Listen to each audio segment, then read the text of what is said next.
you're going to learn how to use the 7 Hermetic Principles in tarot, and it's going to blow your mind. Hey, what's up? My name's Excel, and I teach you how to talk to the universe. So there's only 3 decks in the world that allow you to use the Hermetic Principles in them. One of them is the Thoth Tarot, the second is the Hermetic Tarot, and the third is the Antojai Quantum Reiki Tarot. Now, the Thoth and the Hermetic Tarot are built off of the Hermetic Principles, but they don't actually let you use the Hermetic Principles in a reading directly. The only deck in the world that does that is the Antojai Tarot. And the reason why you use this form of reading is because it becomes super accurate. It gives you a detailed explanation as to what laws of the universe you're using right now to create your reality. And depending on the type of reader you are, especially if you're an alchemist or you end up working with a lot of like Thoth energies, Egyptian energies, Hermetic energies, all of this can be super accurate for your readings. It teaches you exactly how to guide yourself and others into the right laws that will create specific events. And I'm going to show you how to do that for looking up how to manifest money and how to help your students. So let's get into it. All right, so we're going to grab our Antojaj Quantum Reiki Tarot deck and we're just going to pull out 7 cards. Each one of these cards is tied to a different Hermetic principle that's going to help you understand what you're creating, how you're creating it, and where it's going to lead you. So we're going to just pull out all the elemental cards and then 2 of the major arcana. The elementals are Ventus, Aqua, Ignis, Terra, and Atomus, which Ventus is the Hermetic principle of mentalism, Aqua or water is the Hermetic principle of correspondence, fire is vibration, earth is polarity,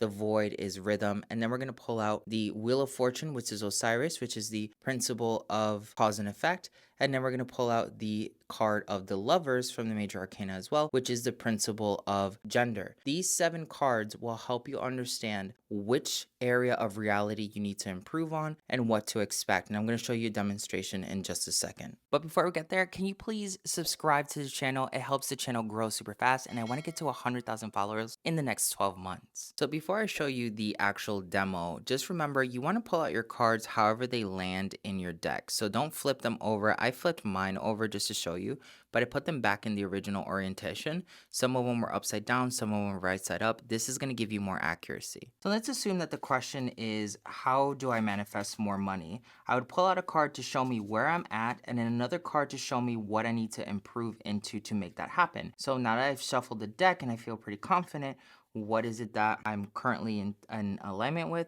The principle of gender. Now I can do 2 different things: read the principle of gender and study more about how I'm currently in alignment with this, then look a little bit more into the aspects of the Lover, the aspects of Eros and Hymen that are also associated into the tarot booklet, and then all the alchemy on the side.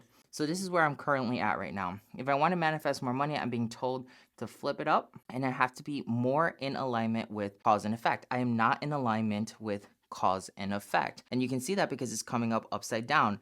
And then what's really interesting is the Wheel of Fortune is the card of money, and then the aspect of Jupiter is also tied to money here in this card. So I asked the money question, and it's basically answering me, this is why you're not in alignment with more financial abundance that I'm personally seeking at this current moment.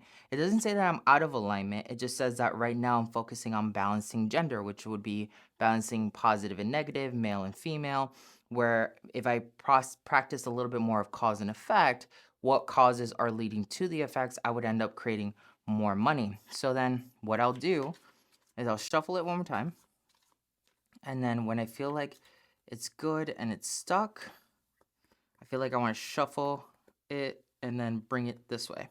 So this is the thing that I need to improve to basically fix the problem. So that would be polarity. Even though I need to be embodying more cause and effect, the aspect of polarity is still out of alignment. And then since each one of the different elementals come up with different vibrations, notice how the air element right side up is the earth element upside down, right? So I am too, in my mind, too airy and not grounded enough, okay? So that's going to bring me a lot of dissatisfaction. It's also going to bring me a lot of tension in the work that I'm doing. So I need to be out of my head and a little bit more on the ground, basically. And then the causes of me not being in my head and on the ground are going to naturally manifest into money. And I can still be working on this concept, but if I don't progress with these particular laws, I'm going to see myself struggle and go through specific different issues. I can ask a second question, like let's say I'm training a student on how to do shamanic work like I do at the school. Links in the descriptions below if you want to do one-on-one training. What should I help my student embody? Whoa, okay.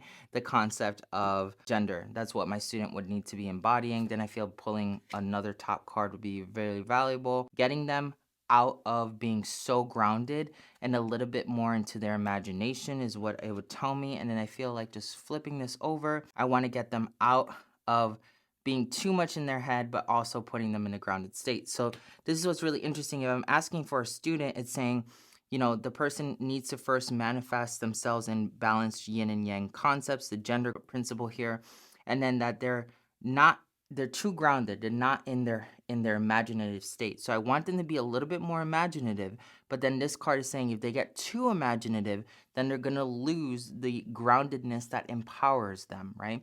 So this is giving me like a really well-rounded way of understanding how to actually guide another person into the Hermetic principles and into higher states of alchemy. You can use this system with any question that you have. You just have to become a little bit more innovative with the response that you're going to get. But if you pull out the book and you read the book itself, the answers are going to be exactly super targeted to your particular situation and the question that you're asking for. Don't forget that you can grab your own Antojaj Quantum Reiki Tarot deck. Links are going to be in the descriptions below. Grab them. It's so amazing and it's going to change your life. It's the most accurate tarot deck in the world. It's a tarot oracle hybrid and a spell book all in one. The last deck you're ever going to need in your entire life. The Antojai Quantum Reiki Tarot. Links are going to be in the descriptions below. Thank you for purchasing it and I love you. So there you have it. Let me know how this works for you if you have the Antojai Quantum Reiki Tarot. And if you haven't grabbed it, you know exactly where to go. Catch you in the next one. Antojai.